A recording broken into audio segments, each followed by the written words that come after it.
یه شیر ساده رو نگاه کن، یه شیر کنترل جهت ساده هیدرولیک. نهایت کاری که برای من به وجود میاره تو سیستم رو نگاه، 1 2 1 2 0 100.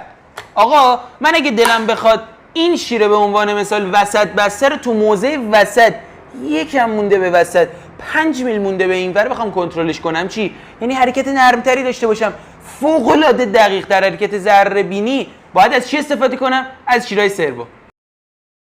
سلام، من یاسر نجفی هستم. خوش اومدی به استودیو کمپانی یاین.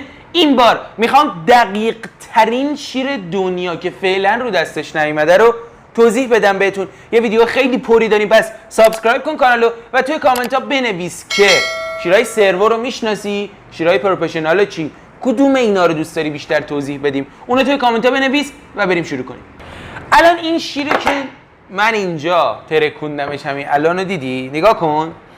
کل کاری که برای من انجام میده به عنوان مثال آقا یا مسیر رو باز میکنه برای روغن یا میبنده، فوقش همت کنه مثل همین شیر، موضع وسطش هم تشخیص میده. یعنی 3 حالت برامون به وجود میاره. اما این 3 حالت چکشیه، یعنی یا بازه یا جک من میره یا بر میگرده. این ویدیویی که کنار منه رو کامل نگاه کن، حرکت جک چطوریه، داره میره میاد ضربه میزنه. این ضربه زدنه با شیرای 4-3 هیدرولیک طبیعیه، نمیتونی کنترلش کنی. اگه میخوای این ضربه ها نخوره، اگه میخوای حرکت نرم تری داشته باشی، باید بری سراغ شیرای پروفشنال که حرکت دقیق تری داره نسبت به اینا. راجع به شیرای پروفشنال صحبت کردم، الان نمیخوام اصلا بحثشو باز کنم، میخوام از اونم خفن‌تر، میخوام ته شیر برقی دنیا رو بهت یاد بدم. پروفشنال اگه دوست داری بدونی این لینکشه، برو حتما نگاه کن. اما شیرای سرو، شیرایی که خیلی دقیق تر از حتی این شیرایی که داری میبینی بهش میگن شیرای سرو، یعنی شیرای خود تنظیم، که میشه گفت رو دست شیرای جذاب پروفشنال اومده. توی کارهای مختلف مثل نورد فلزات استفاده میشه، صنایع موشکی کل دنیا از این شیرها استفاده میشه.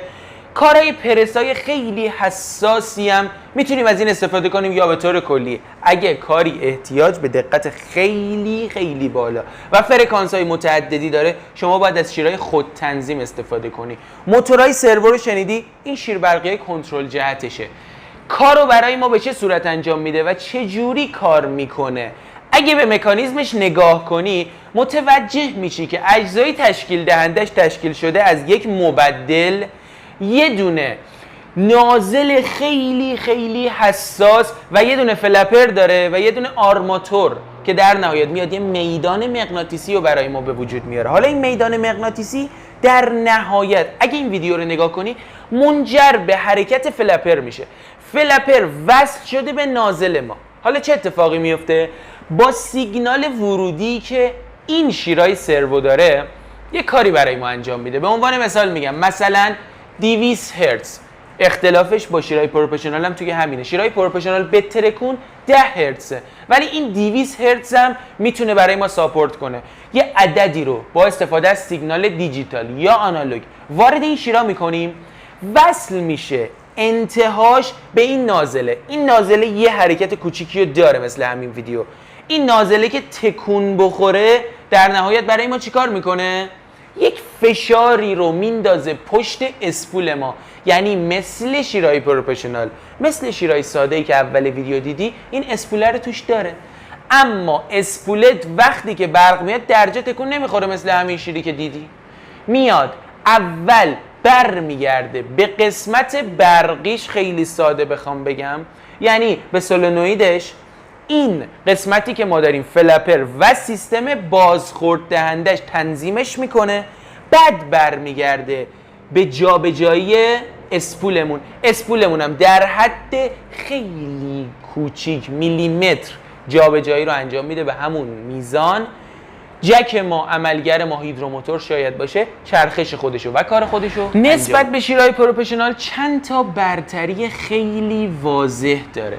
این که دقتش از شیرای پروفشنال بالاتره، فقط توی کارهای خیلی خاص و کوچیک انجام میشه، حرکت‌های فوق‌العاده دقیق بخوام. و الا توی حرکت‌های کلی ما میایم از شیرای پروفشنال استفاده میکنیم، نمیایم سراغ سرو، چون کارو برامون به دقیق ترین شکل ممکن انجام میده. این واسه لول‌های خاصه که احتیاج به عملکرد خیلی بالاتری داریم. مکانیزم عملکردش هم دیدی، اجزای تشکیل دهندش کاملا متفاوته با دو مدل شیرای قبلی. اما نکته مهمی که هست نسبت به اونا گفتم فرکانس بالاتری رو میتونه انجام بده. ورودیش خیلی مهمه که ما هم به صورت دیجیتال هم به صورت آنالوگ میتونیم این کار رو انجام بدیم. حالا نکته مهمی که داره اینه که تو یک مدار بسته استفاده میشه، مثل همین نمونه‌ای که باز داری اینجا میبینی. تو یک مدار بسته این شیر سرومون رو قرار دادیم. حالا اینجا داره جک رو حرکت میده که شبیه جک رادلسه، میتونه هیدروموتور باشه، میتونه مدلای دیگه باشه. این از جذابیت‌های شیرای سروه. اما دوست داری جذاب‌تر بشه باید بفهمی که قیمتش چیه. برو بالای 20 میلیون تومان.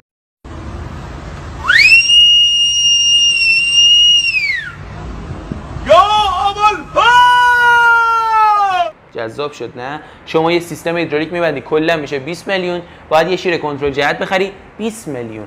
پس خیلی گرونه. پس اگه میخوای از اینا استفاده کنی باید ارزشش رو داشته باشه سیستمت و دقتش خیلی خیلی برات مهم باشه. برای پارکینگتون، برای بالا برای مغازه‌تون نباید اینا بذارید. عین میمونه بنزو بگیری بندازی کف خیابونای تهران.